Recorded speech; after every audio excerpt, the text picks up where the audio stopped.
Dalam upaya menciptakan Kamseltipcar Lalu Lintas, Satuan Lalu Lintas Polres Ogan Ilir melakukan strong point dan patroli penjagaan.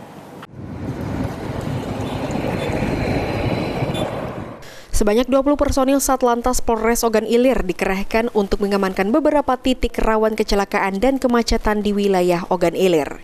Kepala Satuan Lalu Lintas Polres Ogan Ilir AKP Windia Feilina menyatakan, kegiatan penertiban lalu lintas terus dilakukan untuk memastikan keselamatan dan kenyamanan pengguna jalan di Ogan Ilir.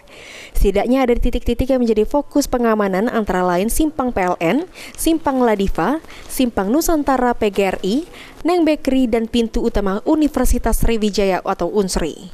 Sepanjang pelaksanaan giat situasi lalu lintas di wilayah Ogan Ilir terpantau aman, lancar, dan kondusif. Selain melakukan pengaturan lalu lintas, petugas juga melakukan teguran serta penindakan terhadap pelanggaran aturan lalu lintas. Ahmad Romawi, PAL TV.